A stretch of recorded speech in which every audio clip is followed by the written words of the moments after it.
right, well, thank you everyone for joining us today for another Tableau webinar. I'm really excited about this one, between the fact that Tableau just launched a couple of products yesterday. Tableau Prep is the new one, and then Tableau 2018.1. There's a lot of excitement, and the timing couldn't be better for this webinar because we're actually going to show off some of the new features of Tableau 2018, as well as some not so new features, but really cool tips and tricks around geospatial and mapping. As usual, we'd like to thank Technion Data Solutions for hosting this series of webinars. Technion is a Tableau Gold partner, as well as a Partner of the Year.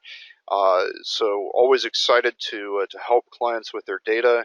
And additionally, Technion is a partner of Alteryx and Workbook as well. So if you ever have any data needs, definitely reach out to Technion. We'd love to help you. So today we're going to be taking a look at geospatial and mapping. We're excited to do that. Lots of interesting features. Oh, and there are the two of us, or pictures of the two of us who are presenting. Myself, I am Joshua Milligan, and Bridget Cogley as well. Both of us as Zen Masters, an incredible honor from Tableau, and so we're excited to talk to you today.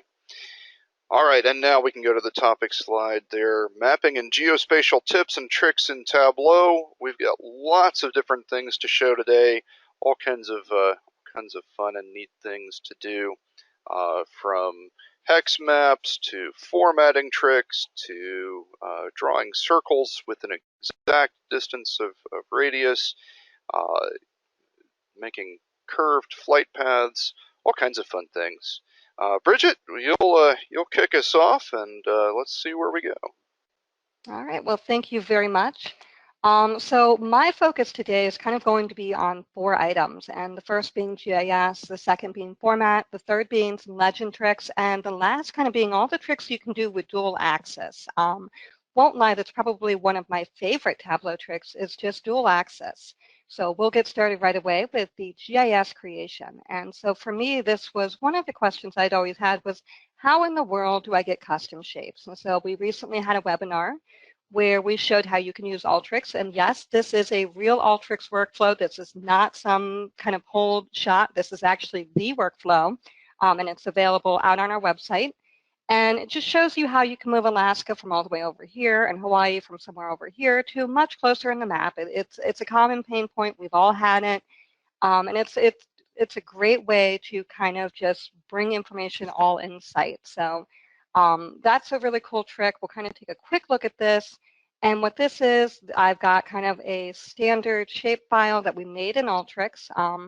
That is this workflow. What it does is it runs through, kicks out a shapefile for me, and then I can go into Tableau and add that shapefile and the US states. So I've got a data source just dealing with states, kind of population, and I just did a join on states. So very easy for me as a Tableau analyst. I can go in and feel like an absolute pro. And I've got Alaska right here, and I've got Hawaii right here. We can actually see a little bit of it off here. And of course, we can see Alaska up here. I'll go through and show some formatting tricks in a few minutes of how we can get rid of this so that I'm not distracted by, well, Alaska's here, but Alaska's here. Some people, myself included, get very, very confused by that. The other one is, well, this is great, but what if I don't have things like ArcGIS, or I don't have a lot of tools to make these custom shapes, and I really need to make a regional map? You can see my very Tableau toddler drawn map here, done in Google Earth, which is completely free.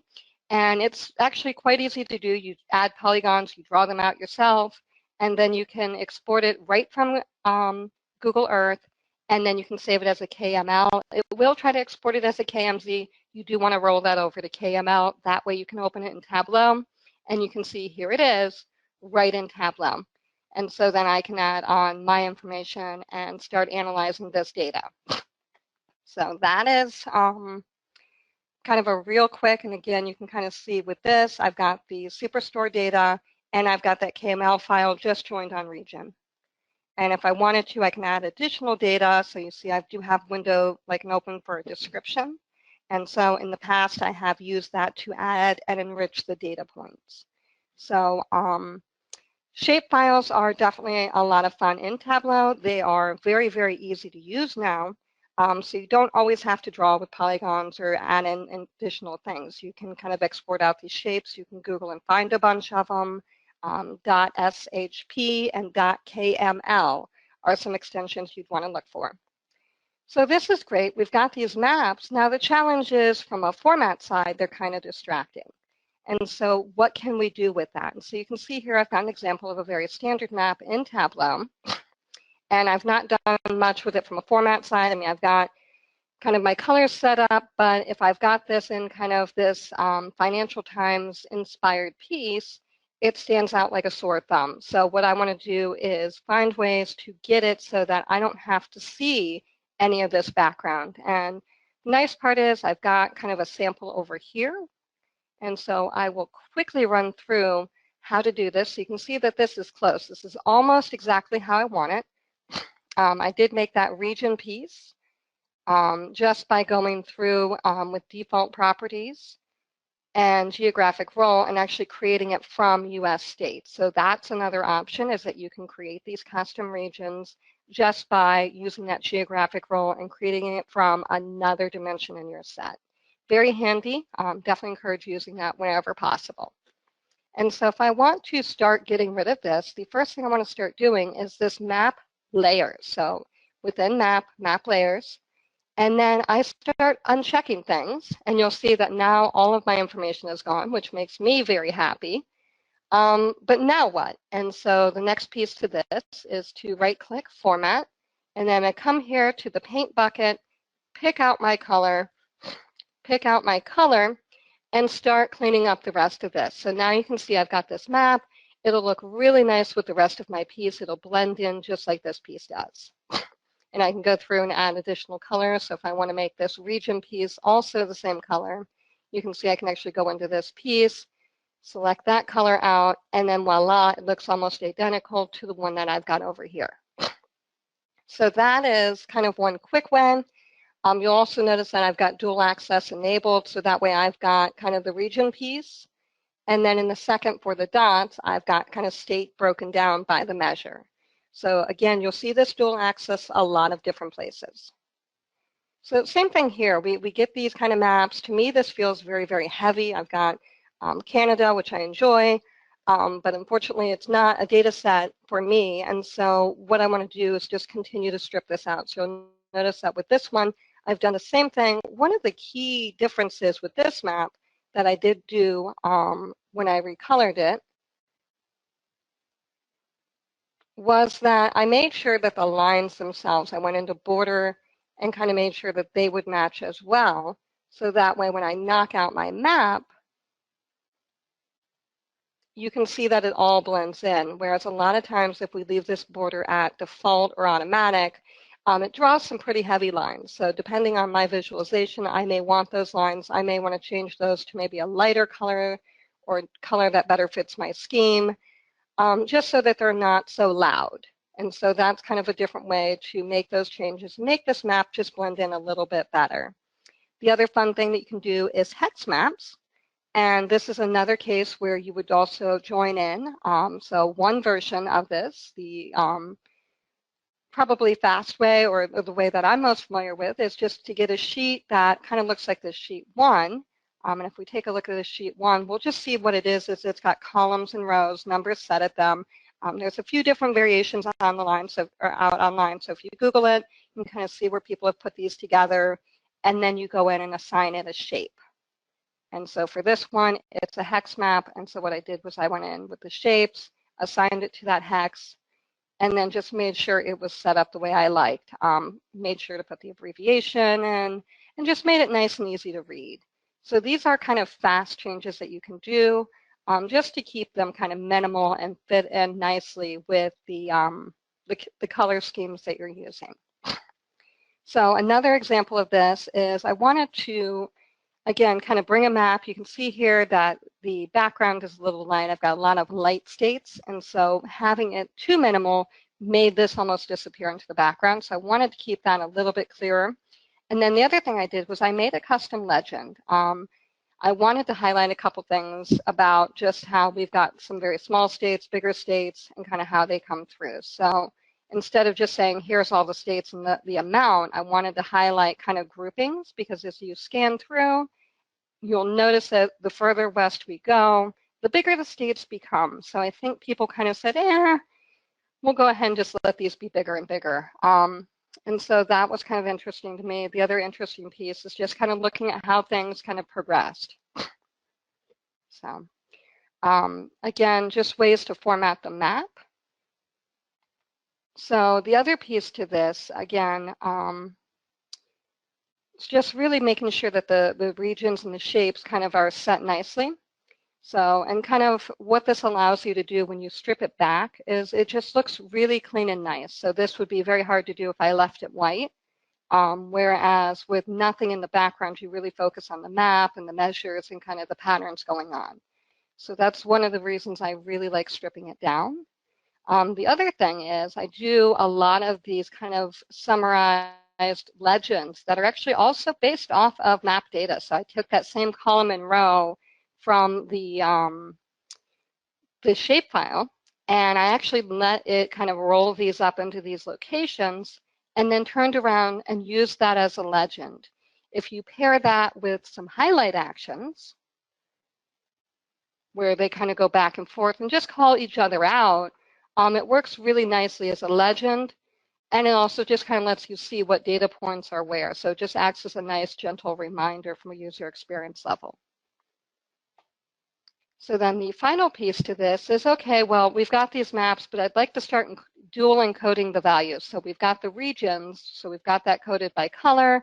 I want to be able to call that out, but I also want to be able to quantify by those regions. And so kind of the simple way to do that, you see I've got two dual access maps. I've got one where it basically is just black, so kind of a 0 to 48% on black. And then the second is I've got the color, and I've got that applied at 44%. So that way the color shines through. If I take that out all the way, you can see the map. If I put it back at about 40 some odd percent, you can see those colors again. And then that way too, it also kind of creates these lines, reinforces those boundaries, and just acts as a gentle reminder of where these regions are. So that way you can kind of see the big states that pop out. Not always the best use case, because it's hard to make cross comparisons on color, especially when you get into things like yellow. It can be a little bit difficult to make those comparisons. So that is kind of something to keep in mind with these dual encoded maps. And then kicking off to Joshua, I'll kind of just show this and briefly mention it, but I will let Joshua do a deeper dive into this, is one of the new features from Tableau where you can take your kind of lat long data where you've got something hard fixed, so maybe it's addresses or things like that. So I've got these addresses hard coded, and I want to make sure they're in the right spot in relation to these roads, whereas I've got zip code data, and I just want to kind of keep track of that. And so what Tableau now allows you to do is kind of put that in the envelope of that lat long generated. So you put it in here, not up here. If you put it up here, you're going to spend a few minutes struggling and trying to figure out why you don't have a map. So if you ask me, it's kind of, this acts like a little envelope, and you stick it down here. And I'll let Joshua go into a deeper dive with that. Joshua? All right, thanks, Bridget. Yeah, I'll definitely show how that's done, and we'll take a look at a few other things as well. All right, so I've got a blank canvas here in Tableau, and multiple data sets to look at, and lots of things to think about. So Bridget brought up the idea of hex maps, and I really like hex maps because if you're looking at data, especially if you're looking at it by state, maybe, and here I'm going to look at profit by state. You know, we've got the Alaska effect, because Alaska, especially on this projection, is so much larger than everything else. And then Hawaii kind of pulls the map this way as well. So all of a sudden it becomes hard to really compare things. Texas stands out here, but between California and New York, which one has more profit? Maybe a little hard to tell. And especially these smaller states, Massachusetts actually has more sales than California, but you might not notice that because it's so small. Rhode Island gets lost. DC definitely is almost impossible to find. So you could do something like move Alaska and Hawaii, which was an incredible thought to do that, and that works really well. It still doesn't quite solve the problem of some of these smaller states getting lost, so that's where a hex map can work really well. So just like Bridget showed, I've got just a really simple data set here with a state abbreviation and then some coordinates on where they're going to go. So it looks something like this. And if I just bring that out, so we say column and row, and then make sure that I've got state out there to kind of show everything. I'll need to turn it. And when I do that, now it's upside down, so I can edit this axis and reverse it. And we're getting closer. I'll change the shape. So you can create your own custom shapes. All of these are directories within your My Tableau folder. There's a My Tableau and then shapes. If you create directories in there, you can insert your own custom shapes. I've got a hexagon here that we'll use. Then I've got to adjust the size a little bit, and this can be a little bit tricky then to kind of figure out. But once I've kind of got it where I like it, it should work pretty well. I might take that abbreviation and put it in the label and center it up nicely within the shape. We'll allow it to overlap just in case Tableau decides it doesn't want to. And then in this case, I'm going to blend these data sources. So Bridget showed them joined using a cross-database join. That's definitely an option. Here, I'm going to come in here. It's going to blend on state, and I'll bring profit over to color.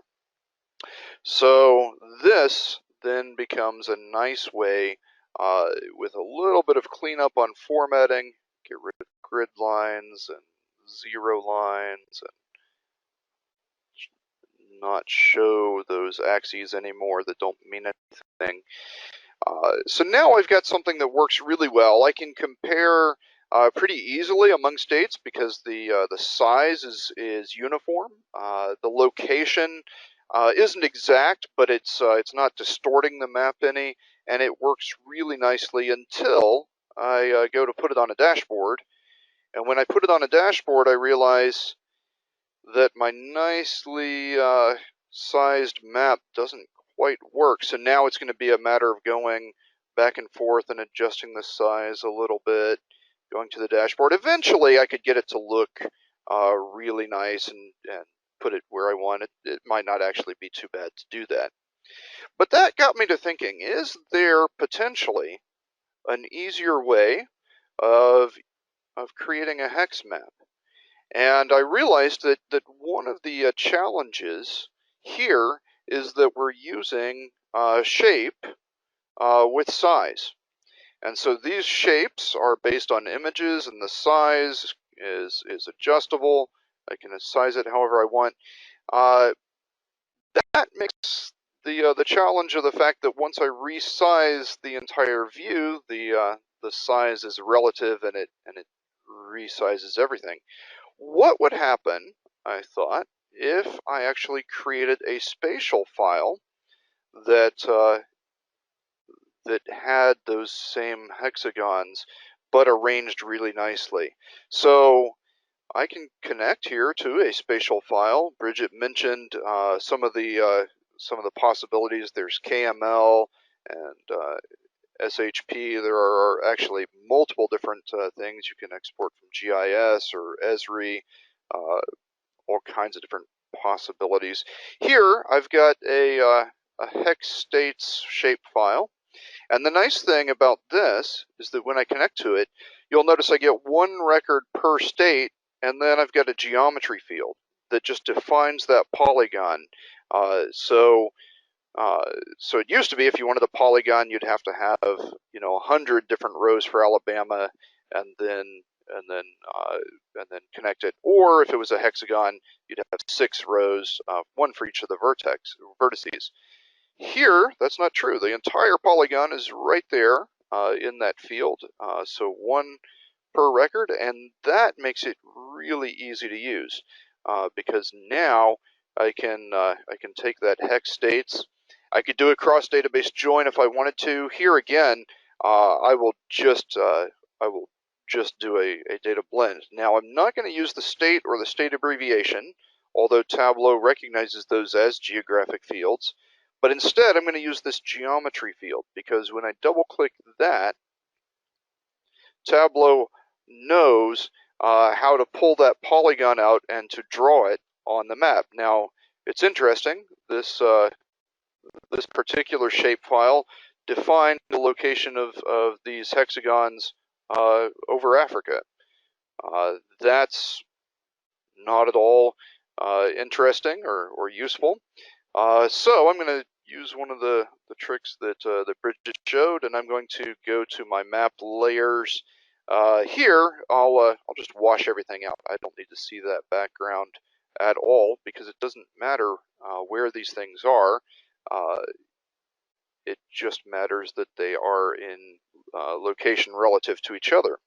So then I'll take the state abbreviation, and we can show that on there. And now if I join or blend back to my Superstore data set, I can look at the profit by state. Oh, and it doesn't like it. Why not? Because state wasn't on there. So I'll turn on the blend. And now it's working really nicely. And the great thing about this one is that if I go to a dashboard, we'll take that one off, but I bring on the Hex Spatial file. Now, no matter how it's sized, Tableau draws it really nicely because it knows how to draw those geometries, those hexagons, exactly perfectly because they are encoded in the data to be drawn exactly perfectly. So we're not relying on a relative size that changes as I resize the view. It resizes it perfectly. So I actually really like using the shapefile, but you can do hex maps either way, and it will work out pretty well. So another thing that I've done before in Tableau is I've done flight paths, and this doesn't necessarily have to be airline travel. This could be storms or ships on the sea or anything that kind of makes a path over the surface of the Earth. Here I've got a latitude and a longitude, which I'll use. These are either origins or destinations, and in fact, if I change to a line and then tell it how to break the line based on the route, we'll start to see that. We can see that we've got one, maybe two origins really close to each other, and then lots of destinations around, and that works out pretty well. The trick here was in the shape of the data, because it turns out to draw a line, you have to have 2 points, which is 2 records of data. So I've got my destination, but if I look at the entire route, that's 2 points of data, the origin and the destination. And with those 2 records of data, in fact, we'll take a look at them. I've got the origin, I've got the destination, and with that, I can tell Tableau, draw the line. And that works really well for this type of visualization, using a line to define the path. But what doesn't work so well with this kind of data is the fact that I'm duplicating values. So if I try to sum up the ticket price or how many trips did I make, I'm going to have to remember to divide by 2 or use some sort of level of detail calculation or filter to just origin or destination, which will break this view, but would give me the right value. And that can lead to mistakes on my part, or I might overlook one sheet where I should have filtered or should have used a level of detail calculation, and it gets to be kind of problematic. So I don't like the shape of data for analysis, although it does let me draw this pretty nicely. And the other issue with this kind of view is that if you take a trip from Dallas to Iceland, you're probably not really flying over Maine or New York. This is a straight line, but the surface of the Earth is curved, and so in reality, these lines should be curved. Now, for analysis, that may not be a huge deal, but I'd like to be as exact as possible. So I got to thinking, instead of having data where I've had to duplicate records and treat one as origin and one as source, what if I had that same sort of an idea that I used with that hexagon? What if I had a geometric field that defined that flight path? And the great thing is that with Tableau 2018, I can now use geometries or geographies that are built into SQL Server. So if we looked at this data connection here, this flight paths, you'll see that that I am looking at a SQL Server connection. It is a live connection. Now I can extract this and pull the data out. So that's not a huge deal that it's live, but we'll see an example where that does make a difference here in a little bit. But what I have is I have a flight path field in my table, and that field is specifically a geography in SQL Server. So here it's going to tell me it's a binary data string. If I pull up SQL Server and we take a look, what we'll see is that within that table, so there's my flights table, the flight path is actually a geography field. So SQL Server supports geographies, and that geography field is actually a nice curved line. So I double click that, and that's all I have to do. And now I can see those curved lines. Interestingly, if I hover over, you'll see that's all one shape right now. It's treating it as one shape. I still need to split it out by route. But the nice thing is now, each one of these is a single record of data that defines a curve. Now there might be multiple flights, but each flight is only a single record that has the source and the origin and destination in the single record, and the entire path kept in that record. So if I look at the data here, I just have one record. So if I try to sum up the ticket price, I'm fine. If I try to look at how many flights I took, I'm fine. If I try to do anything else with the data, it works just like I'd expected. I don't have to think through all kinds of issues with level of detail calculations or filtering. It just works, and that is wonderful.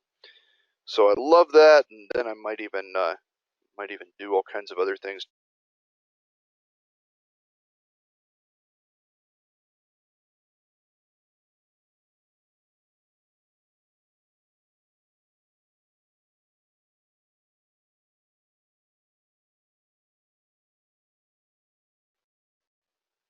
There we go. So I can see, oh, I've got flights originating from Dallas and DFW. That's why they look so close together. I could do some other nice formatting things with the map. So change my layers here. Maybe I want to see it as a dark map and just show those things pop out really nicely. And these shapes, these geometries, they are you can do everything that you might want to with them. So you could do things like adjust the size. So if I take ticket price and place that on size, we'll select average ticket price. Now I can see which routes maybe cost more on average than others. But it's really nice because that entire path is contained within a single record. And so that's really great.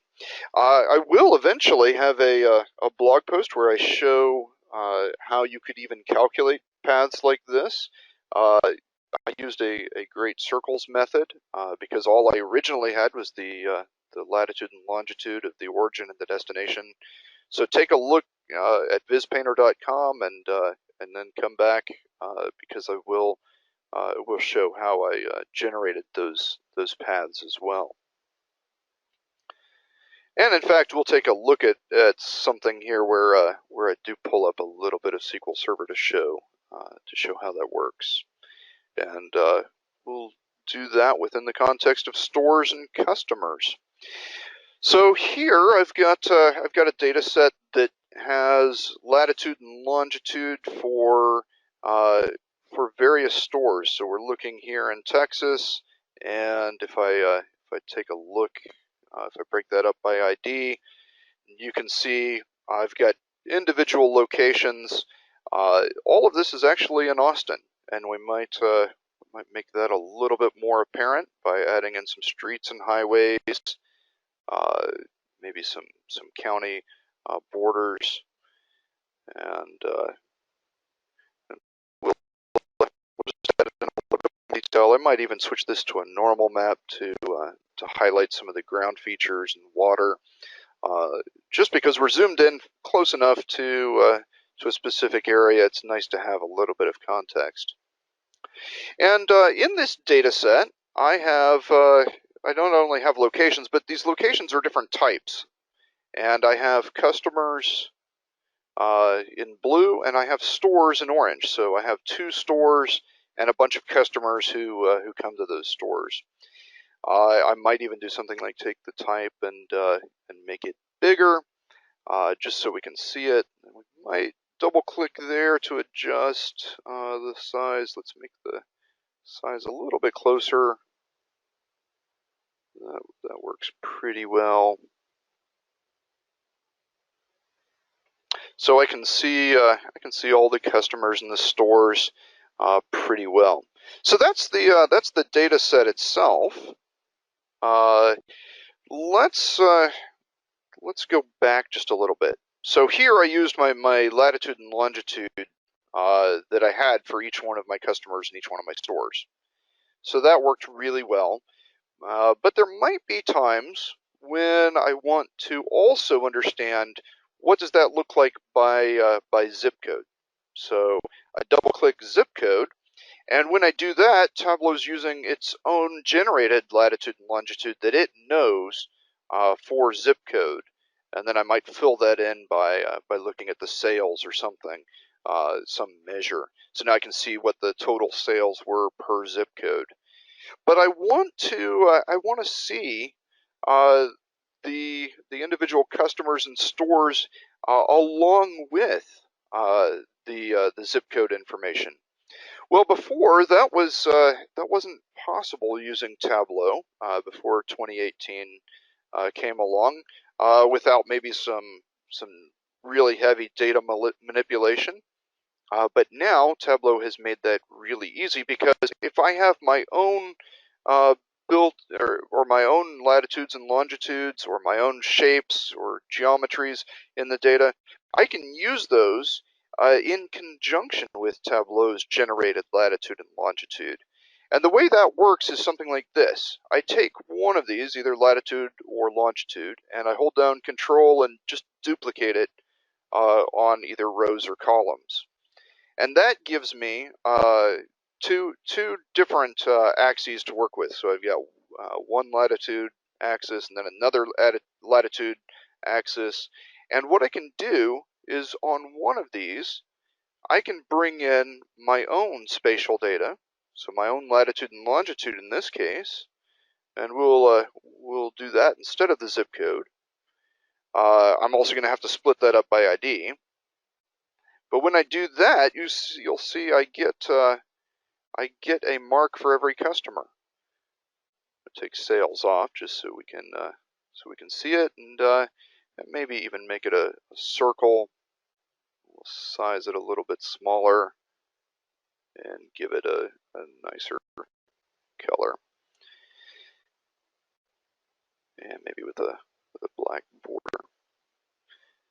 And so now that I've got all of my customers and even some stores on there, now what I'm going to do is I'm going to bring these axes together with a dual axis. So right click one of those latitude fields, select dual axis, and now I've got my zip codes as well as each individual customer within that zip code.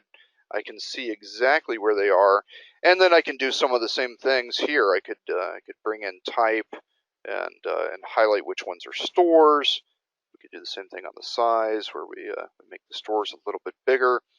But now I've got ways to look at all kinds of geographic information together, both Tableau's built-in geographic information, the zip codes, as well as my own, the individual locations of stores and customers. And so that is really cool. But then looking at this, I start to think, well, I've got some questions around how close are some of my customers to my stores. I mean, are they a mile away? Are they 10 miles away? How can I know? And so I got to thinking, is there a way that I could show a radius around my stores? And the great thing is just like we did with the flight paths, the fact that I can now use geospatial data in SQL Server, that gives me an incredible way to do this. And so it takes a little bit of setup. First of all, I need something in SQL Server to build out a radius. Now I could do that in multiple different ways. We could write just a SQL statement and insert those values into the table. But I chose instead to write a function. And so it's actually a fairly simple function. It's called Getcircle. And this is a function that I created in SQL Server. You pass it a latitude, a longitude, and a radius in meters, and I'll explain why in a little bit. But you pass in the radius, and it's going to return a geography object. So Tableau before couldn't understand geographies from SQL Server, but now with 2018 it can. And then I'm going to return a geography object, and here it is. I'm going to get it from text, and so it's going to be a point with the longitude, the latitude that I've passed in, and then I'm going to take that point and I'm going to buffer it out to a given radius. And the reason why it's meters is because there's this SRID, this spatial relation ID that you have to tell SQL Server what kind of spatial representation you're using. With this particular ID, this function takes meters. So that was kind of interesting to figure out. But once I figured it out, I have something that I can work with.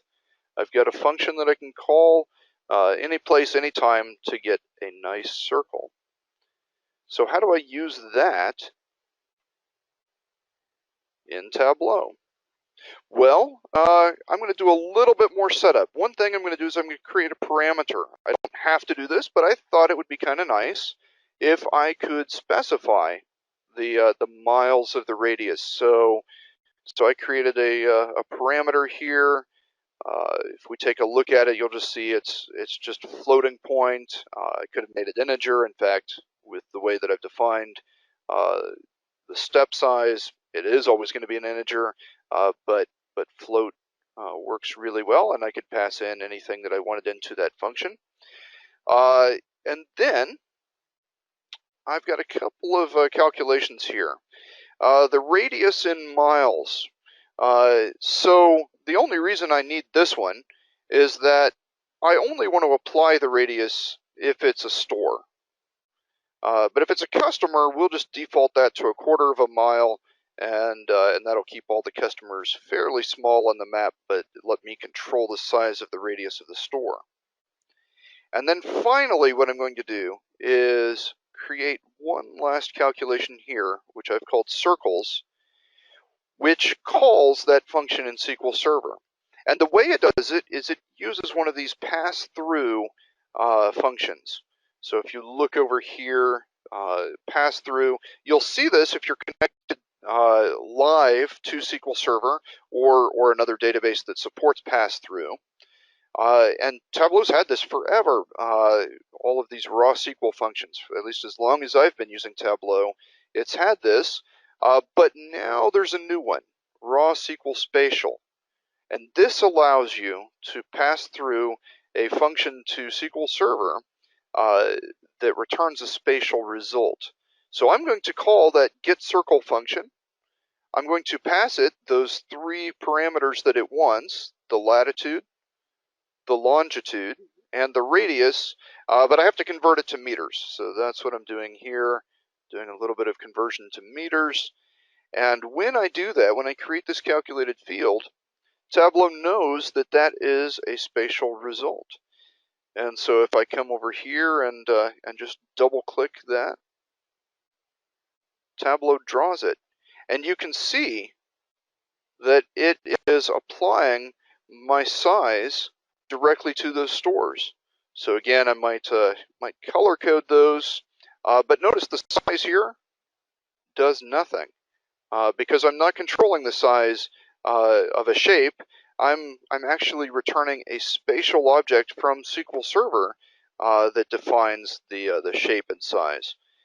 So I might take a look here at bringing in our streets and highways and looking at land features just so we can see that a little bit more nicely.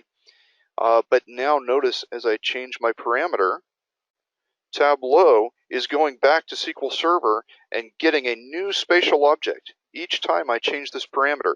So I've got a really nice way of figuring out how far is a radius of 12 miles and how many customers fall in that overlap. And in fact, SQL Server has all kinds of functions for intersecting and unioning geographic areas. So this is just the tip of the iceberg of what can be done, but still a really neat way of doing analysis that prior to this I might not have been able to do as well. And then I might think, well, is that really 5 miles of a radius? Let's double check. So I come in here to my map options and I turn on the map scale, which shows me 5 miles here. And let's just hold down and drag one of those circles. And there it is, a radius of exactly 5 miles. And no matter how I zoom in or out of this map, I'm going to see that 5 mile radius, and it's really incredible because it's doing all of that based on that geometry field passed back from SQL Server, allowing me to do all kinds of things dynamically and do all kinds of analysis that before would have been really hard, would have required some significant data preparation up front. So all kinds of fun things that you can do. I plan on blogging about these things. In fact, I do have a blog post out on vispainter.com even now, showing how to draw these circles, and I'm excited to see what all of you come up with as well, because I feel like this has opened up a whole new world for geospatial analysis within Tableau. Lots of fun things that can be done. At this point, I'm going to open it up for questions. If you have any questions, there should be a panel. Some of you have already found it, it looks like, but there should be a panel that allows you to add your questions there. And so feel free to type them in, and we'll try to answer as many as we can. The first one I see is from Mike. Is that complex XML input tool in Alteryx available somewhere? And so that is something I know I'm looking into. That is a custom Technion-made tool. I will say I have used it, and it's awesome. I'm just trying to see if we have a way to deliver that. Yeah, cool. All right, and the shapefile available for download. So yes, we've shown several different shapefiles. The Hex Map is there. If you look at the answer that Bridget supplied, there is a link that would allow you to download that. So yes, Tableau 2018, is that the same as Tableau 10.5? No, so Tableau has switched their naming convention. So instead of Tableau 11, they are now calling it Tableau 2018.1, which is out as of yesterday, and then .2 will be out probably in the second quarter, .3 and so on. So however many releases they have this year, it will be 2018 something. Can your workbook be available after the webinar? So I plan on blogging, Bridget. I'm sure you do as well. I do, and I've already put my workbook out on Tableau Public, so I've got that up and available, so you are welcome to pull my version down at any time. Perfect, yeah, and I likewise will have things out there. I do actually have the circles on my blog, although in that case it's a little bit simulated. So I pulled an extract from SQL Server, but I had to extract each individual circle as a separate field. So 1 mile, 2 mile, 3 mile, so on. So it's a little bit simulated there, but it does show how you can work with the data either in a live fashion or if you need to take it offline as an extract. There are definitely possibilities there. You can extract this data, and I could take these flight paths, which I've pulled out, the curve for each flight path, and now I've got an extract that I could do a cross-database join to any other data source and show flight paths. Even though the specific geospatial support is for SQL Server, I'm not limited to keeping it there. All right, so which version of SQL Server do you need? So I believe Geospatial was introduced by Microsoft in SQL Server 2017. I could be off on that, but that's my best recollection. Beth says whenever she tries to map locations outside the U.S., she ends up with a lot of nulls. Any tricks to avoid having to spend half a day looking up latitude and longitude in Google Maps? Yeah, so that's definitely something that can happen, especially I have that issue if I'm trying to use state as well as country, and then maybe plot cities, because different countries have different ways of treating states. So it can be challenging to blend those. I would Bridget, also say, too, any abbreviations of states can be very confusing. So I know in the past when I've dealt with kind of abbreviations, that can also make things kind of difficult. I do know Tableau, every version will enrich their mapping. So one thing to do is just kind of play with what data you have and then make sure everything's spelled out.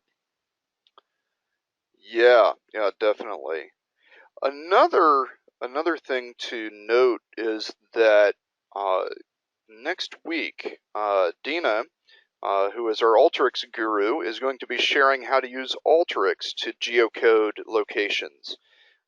So that will be a really nice thing to check out if you're using Alteryx or have ever considered using Alteryx, because a lot of what I've shown today requires having that latitude and longitude built into the data. Well, how do you get that?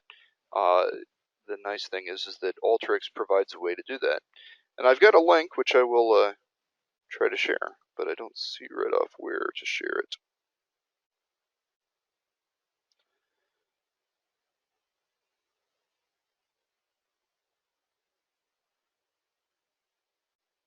Oh, here we go. We'll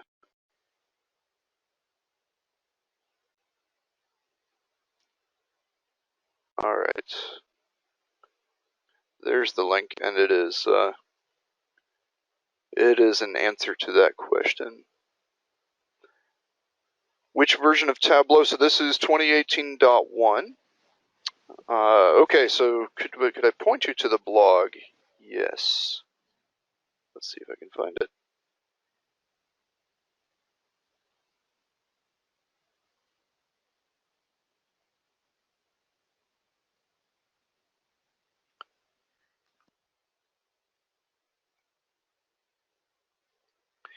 While I'm looking for that and pulling that up, actually here it is. So I'll just leave that on the screen for a minute. So another question, is there an equivalent function in Oracle for Geospatial? I don't know. That's a great question. I don't know Oracle very well at all. Jim is the guy at Technion who could tell you all about Oracle, so I may ask him. I also don't know right off. I don't believe that Tableau yet supports any geospatial from Oracle. I think it is SQL Server specific. I mean, obviously, if you have a shape file or something like that, then Tableau supports it. But in terms of databases, I think SQL Server is the first and only so far. Bridget, do you know any different than that? I don't know any different, no. All right. Well, I'll definitely talk to Jim about Oracle and see what geospatial functions are available there. Can I bring in two different data sources with my point locations and one to my data and put the points on a thematic map?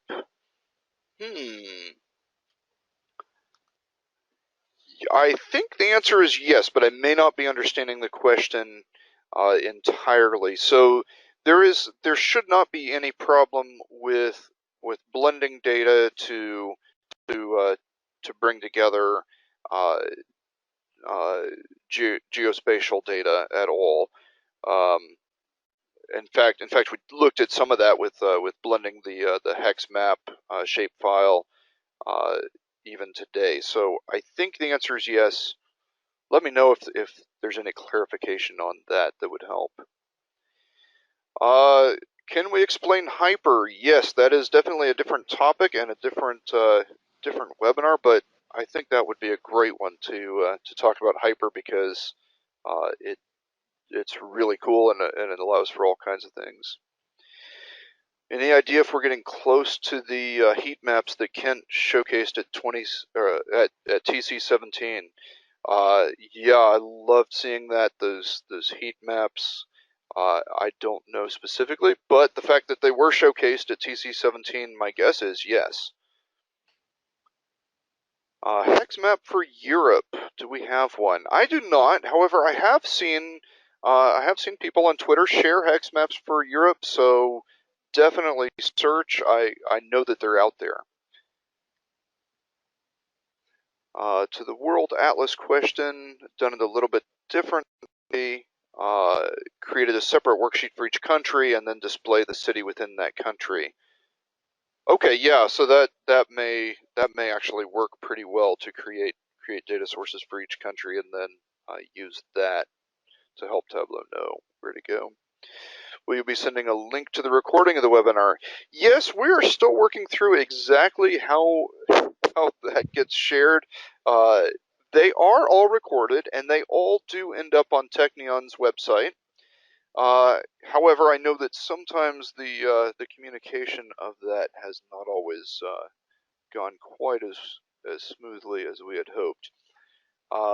So I'll pull up the website and show you where you can look, even if you don't hear from us about where the recordings are.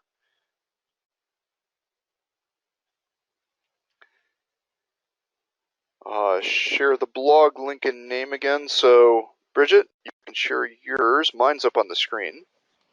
Okay, I'll go ahead and put mine in the chat as well. But it is tableaufit.com, and maybe if you want to pull up a separate browser with that, that would work too. Oh, yeah.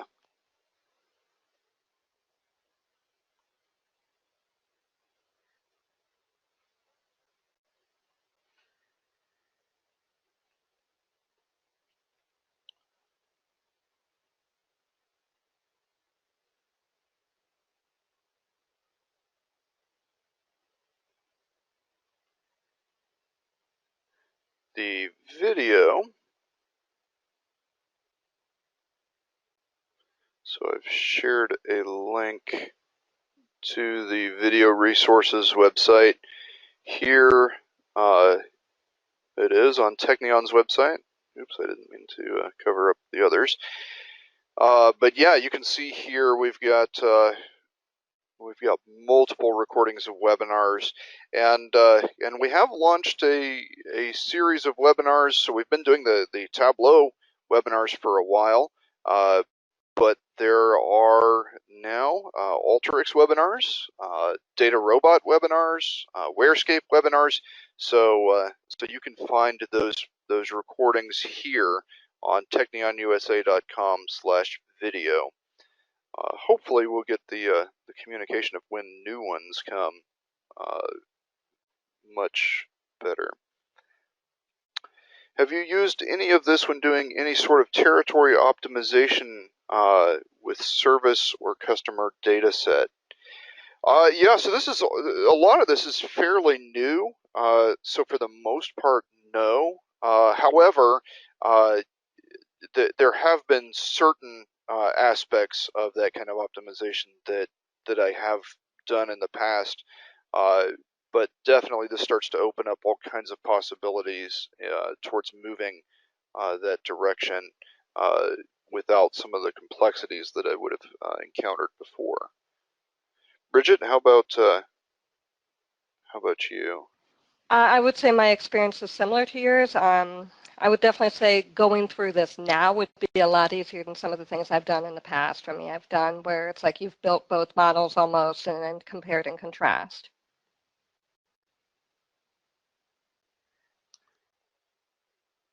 Yeah. Okay, and then the last question I see is a question about Tableau Prep. Is there a link for that? Yes. There is. I think the best way for now is probably just Google Tableau Prep.